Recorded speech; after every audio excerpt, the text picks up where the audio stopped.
देखिए छात्रों, आज मैं ग्रामर की चर्चा करने जा रहा हूँ। प्रेजेंट इंडेफिनिट में अंत में जो पढ़ाने जा रहा हूँ वो इंट्रोगेटिव होता है। आज तो नहीं, इसके बाद वाला वीडियो में आएगा। एक नहीं 6 एरर आता है इंट्रोगेटिव में, और वह एरर 12 टेंस तक काम करेगा। आज मैं प्रेजेंट इंडेफिनिट का जो मूल आधार है, जैसे ए statement that is true in past, यदि कोई बात पास्ट में सच है, वर्तमान में भी सच है और फ्यूचर में भी सच है, वह always is used in present indefinite tense. वह हमेशा प्रेजेंट इंडेफिनिट टेंस में प्रयोग होता है। खासकर ये जो जियोग्राफिकल ट्रूथ है, साइंटिफिक ट्रूथ है, मैथमेटिकल ट्रूथ है, mathematical truth, universal truth, any proverb present indefinite में ही प्रयोग होता है। और परमानेंट ट्रूथ जो कल भी सच था, आज भी सच है और भविष्य में भी रहेगा, ये सेंटेंस हमारा प्रेजेंट इंडेफिनिट का आधार चीज़ है। जैसे आप देखिए, मैं कहना यह चाह रहा हूँ कि दैट के पहले Lord Buddha said past indefinite में है। Death knocked at every door, माने मृत्यु हर दरवाजे को खटखटाती है। लेकिन यह क्या है? नॉक्ड V2 है, V2 है, तो यह गलत है। जो सत्य बातें हैं, गणितीय सत्य है, परमानेंट बात है कि मृत्यु सबको आना है, तो ये कभी भी सेंटेंस सही नहीं है। वहाँ देखिए गलत का चिन्ह लगा हुआ है। नेचुरली छात्र समझते हैं कि दैट के पहले पास्ट इंडेफिनिट है तो दैट के बाद भी पास्ट टेंस का वाक होगा। लेकिन चूंकि death Knox at every door, मृत्यु तो हर दरवाजे पर आती है, मृत्यु कुछ को छोड़ती नहीं है, इसलिए आगे पास्ट इंडेफिनिट रहने पर भी जहाँ भी geographical truth, scientific truth, mathematical truth से संबंधित वाक रहे, वह हमेशा प्रेजेंट इंडेफिनिट में रहता है, चाहे आगे वाला भाग पास्ट में ही क्यों न हो। तो नॉक्ड के स्थान पर नॉक्स हो जाएगा, हमारा सही हो जाएगा। यानी बोलेंगे Lord Buddha said that death Knox at every door. ऐसा हम करते हैं तो सही होता है। ये हमारा सही बात है, परमानेंट है, कल भी सत्य था, आज भी सत्य है। साइंटिस्ट रियलाइज्ड, वैज्ञानिक महसूस करते थे कि, देखिए आगे पास्ट इंडेफिनिट है लेकिन यहाँ प्रेजेंट इंडेफिनिट होगा। An object lost weight inside water, माने कोई वस्तु पानी के अंदर अपना वजन खो दिया कि खो देता है, खो देता है, तो लॉसेस होगा न कि लॉस्ट होगा। उसी तरह से the sun shines during the day, सत्य बात है, भौगोलिक बात है, वैज्ञानिक बात है कि सूर्य दिन के दौरान ही चमकता है। ऐसा लिखना हमारा गलती हो जाएगा। इज शाइनिंग, ये हमारा गलत हो जाएगा, यहाँ सही है। यानी हम इज शाइनिंग का स्थान पर किसी भी टेंस का प्रयोग नहीं करेंगे। जब होगा तो प्रेजेंट इंडेफिनिट ही होगा। उसी तरह से the earth moves around the sun, horses are animals. ऐसा नहीं है कि पहले घोड़े जानवर थे, आज कुछ और हो गए। जानवर कल भी थे, आज भी हैं और आगे भी रहेंगे। तो इस तरह का सेंटेंस हमेशा प्रेजेंट इंडेफिनिट में होता है। मैथमेटिकल ट्रूथ में 6 डिवाइडेड बाई 2 इज 3, सत्य बात है। 6 में 2 से भाग देने पर 3 होता है। मैन इज मॉर्टल, ये भी सही बात है। और जो एक बात हम लिखे हैं, एनी प्रोवर्ब, दुनिया में जितना कहावत है, जितना किसी लेखक का कथन है, वो हमेशा प्रेजेंट इंडेफिनिट में रहता है। जैसे a bad carpenter quarrels with his tools, जिसका हिंदी होता है कि चले न जाने अग्नि टेढ़, मतलब एक बुरा कारीगर अपने औजार से ही झगड़ा करता है। तो ये सारे जितने कहावत है, जैसे और भी हम ले सकते हैं, duty is God, duty is God, तो बहुत सारे वाक्य हैं। ये हमारे सारे के सारे प्रेजेंट इंडेफिनिट में प्रयोग होते हैं। ये आप लोग पहले से इन बातों को हर किताब में भी मिलता है, इसलिए इस पर हम बात उतना नहीं जोर दे रहे हैं। ये याद रखने का चीज़ है, ज़्यादा से ज़्यादा प्रैक्टिस कीजिएगा, सेट में मिलते जाएगा कि universal truth, geographical truth, mathematical truth का वाक। हम कुछ और चीज़ बताने जा रहे हैं आज को, इसको स्क्रीनशॉट ले लीजिए और मैं इसके बाद एक नए रूल के साथ आ रहा हूँ।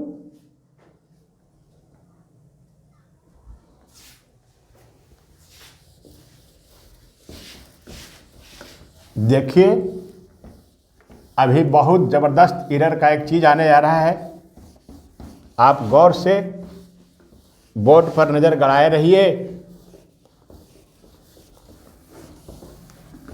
देखिए, अभी मैं आपके सामने सेंटेंस लिख रहा हूँ और इसको गौर से देखिए। ही कम्स हेयर, और यहाँ हम हेडिंग दे देते हैं हेयर और देयर। मेरा चैप्टर होने जा रहा है इन्वर्सियन। ये प्रेजेंट इंडेफिनिट में बहुत ज़्यादा आता है। ही गोज देयर, यहाँ हेयर है, यहाँ देयर है। देखिए छात्रों, ये दोनों सेंटेंस सही है। अब आप आइए एक और देख लीजिए, राम गोज देयर। ये तो प्रेजेंट इंडेफिनिट है। देखिए यहाँ हेयर है, देयर है। हम कहना क्या चाहते हैं, सही क्यों है। अब फिर देखिए,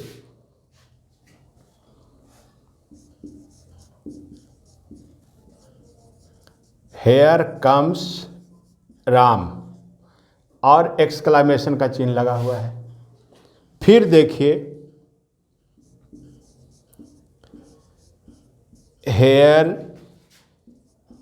ही कम्स, एक्सक्लेमेशन का चिन्ह लगा हुआ है। यह भी सही है, यह भी सही है, यह भी सही है, और यह भी सही है, यह भी सही है, यह भी सही है, ये भी सही है, ये भी सही है।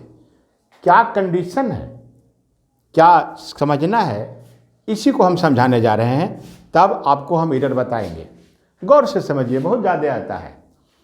नियम यह है, पहले इन्वर्सियन समझिए। इन्वर्सियन का मतलब यह होता है कि रूप इंट्रोगेटिव का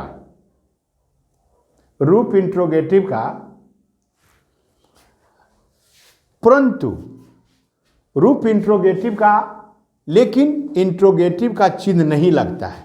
रूप इंट्रोगेटिव का, लेकिन इंट्रोगेटिव का चिन्ह नहीं रहता है, और ये फंक्शन इंट्रोगेटिव जैसा करता है। इन्वर्शन बनना होता है उल्टा, यानी हमारा जो हेयर देयर है, यदि इसको हम वाक्य के शुरू में रखते हैं, हेयर और देयर एडवर्ब ऑफ प्लेस है, एडवर्ब ऑफ प्लेस है। एडवर्ब ऑफ प्लेस वाक्य के अंत में होता है। तो ही करता हुआ वर्ब हुआ, कम, ही गोज वर्ब हुआ, देयर यहाँ हुआ। तो हेयर और देयर यहाँ सही है। यदि हेयर देयर को वाक्य के शुरू में रखते हैं तब क्या होता है, और यदि वह वाक्य एक्सक्लेमेशन का हो तब स्ट्रक्चर यह होता है। पहले तो आप देख लिए क्यों सही है, क्यों गलत है, तब हम डिटेल करने जा रहे हैं। इसको हम डिलीट करते हैं। अब देखिए मेरा स्ट्रक्चर, हेयर देयर। देखिए, यदि वाक्य के शुरू में रहे तो पहले यहाँ वर्ब रखिएगा। जिस तरह का वर्ब देना हो वर्ब दे दिए, और यहाँ सब्जेक्ट दे दिए। सब्जेक्ट में यहाँ नाउन रहेगा। गौर से देखिए, यदि फिर देखिए एक स्ट्रक्चर यहाँ एक्सक्लेमेशन का चिन्ह लगा रहेगा, ये हमारा स्ट्रक्चर सही है। फिर देखिए, here there plus verb plus subject. अब सब्जेक्ट में यदि हम रख देते हैं ही, सी यू या कोई राम श्याम, तो फिर देखिए यह स्ट्रक्चर गलत हो जाता है।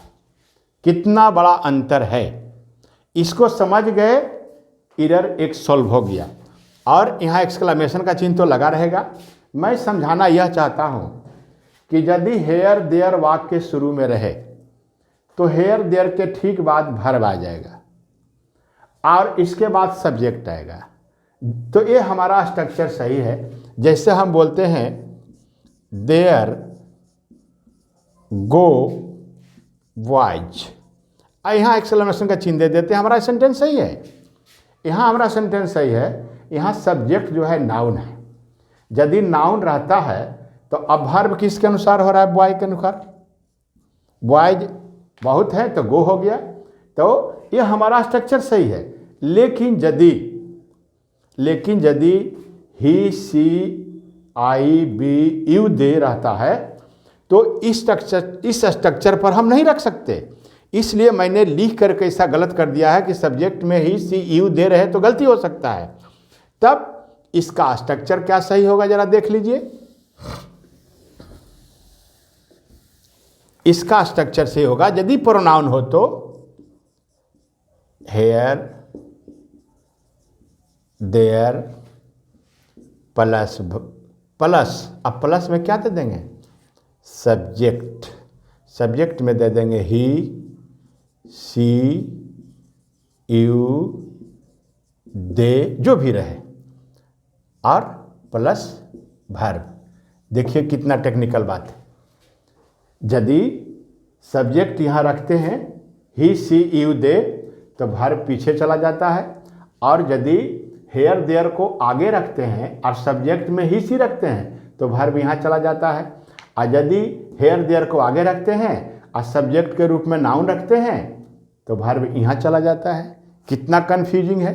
इसलिए आप इसको अच्छी तरह से समझ लीजिए, और मैं समझता हूँ कि आप समझ गए हैं।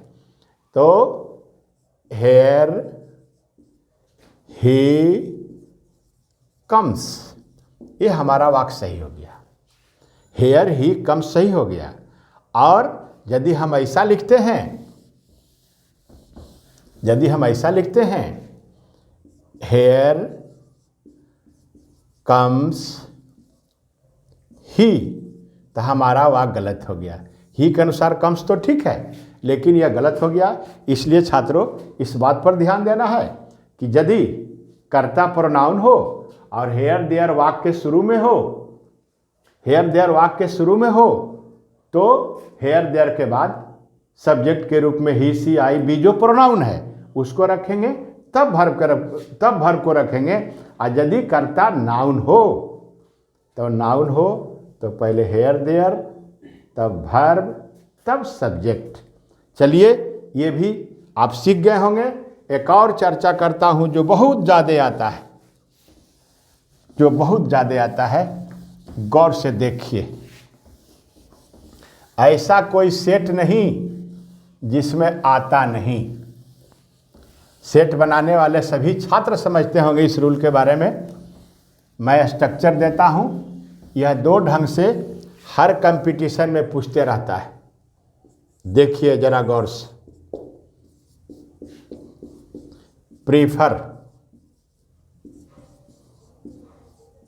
प्रीफर्स, देखिए भी plus ING plus two plus भी प्लस ING, ये बहुत ज़्यादा आता है।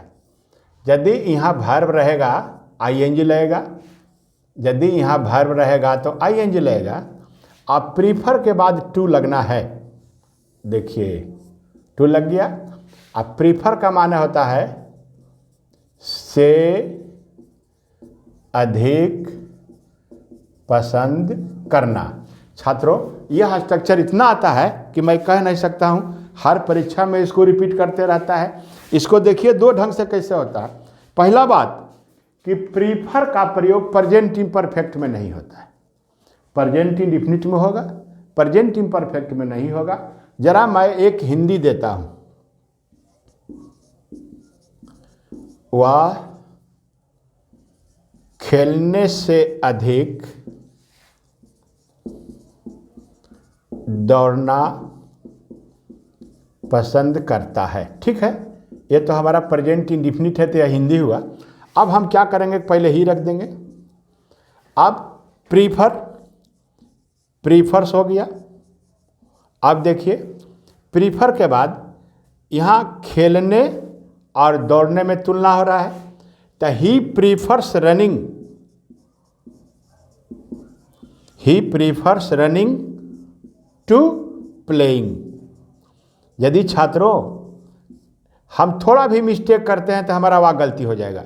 यदि हम रन करते हैं फिर भी गलती, प्ले करते हैं तभी गलती। जब वर्ब के बीच तुलना होगा तो दोनों वर्ब में जेरंड फॉर्म होगा, यानी आईएनजी लगेगा। ही प्रीफर्स रनिंग टू प्लेइंग। एक बात हो गई। यदि हम यहाँ नाउन रखते हैं तब तो कोई सवाल ही नहीं उठता है आईएनजी लगने का। जैसे हम बोलते हैं ही प्रीफर्स मिल्क टू वाटर।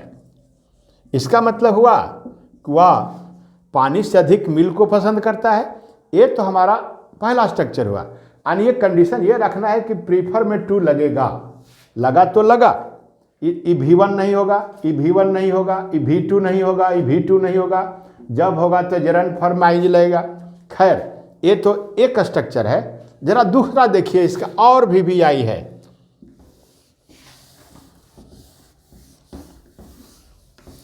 देखिए जरा इसका और देखिए, बहुत ज़्यादा आता है।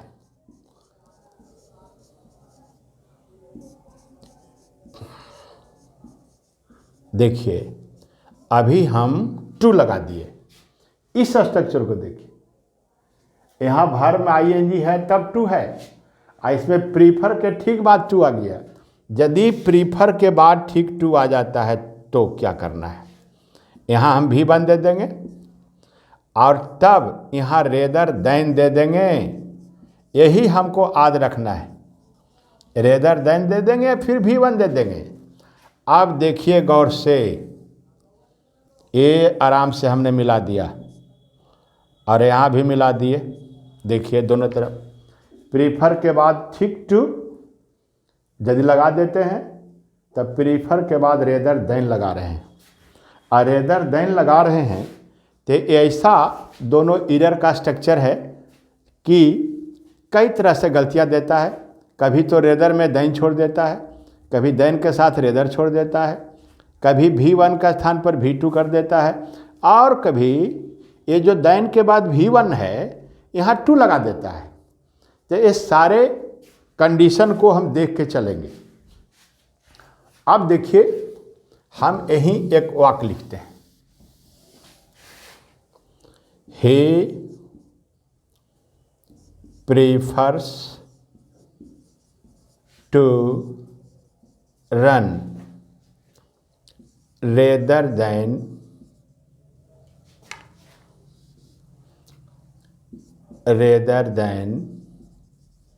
play। देखिए हमारा वाक्य सही हो गया। यदि हम ऐसा लिखते हैं, he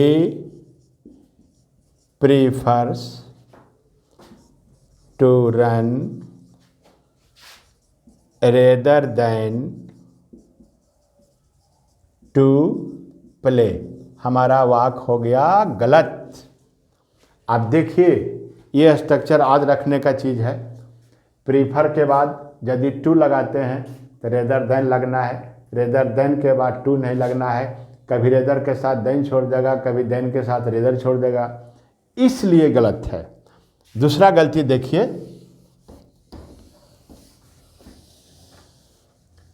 गलती देखिए, छात्रों, बहुत अच्छा रूल है। और जैसे ही प्रेजेंट इंडिफिनिट खत्म होगा तो जब हम प्रेजेंट इम्परफेक्ट में घुसेंगे तो देखिएगा एक रूल से ही 25-30 रूल क्लियर करने जा रहे हैं। गौर से इंतजार करते रहिएगा। कितना भ्रामक चीज़ है, आप उसको बारी बारी से हर सेट में पढ़ते हैं तब कहीं जा कर के एक एक करके मिलता है। और इंट्रोगेटिव अवश्य देखिए ध्यान से, जब इसकी बारी आने ही वाली है, बहुत दिन कम है। तो ही इज प्रीफरिंग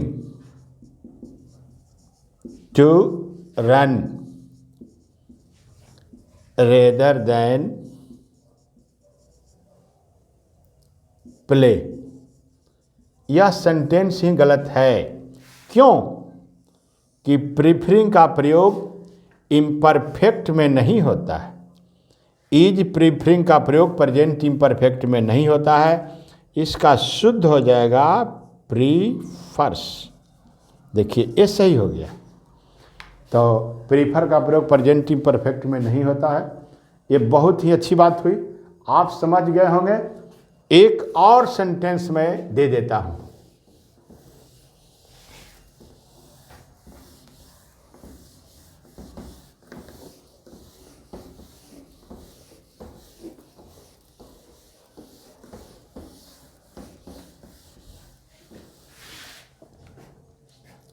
आपसे पूछ रहा हूं, मैं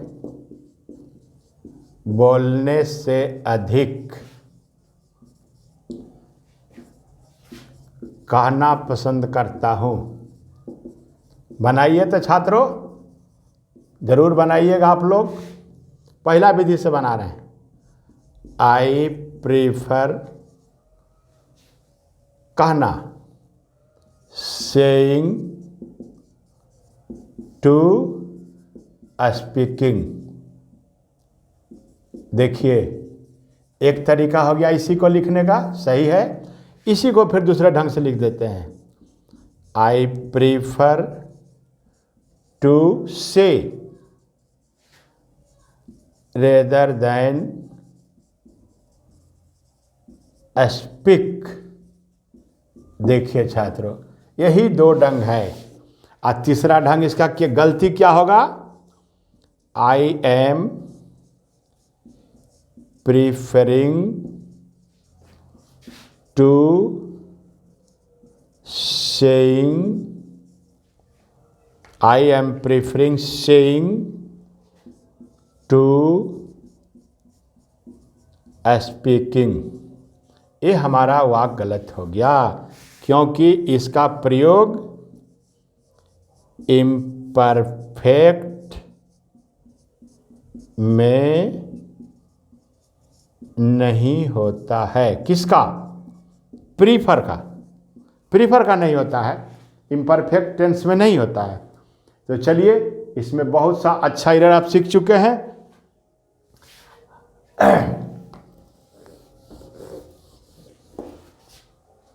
स्क्रीनशॉट लीजिए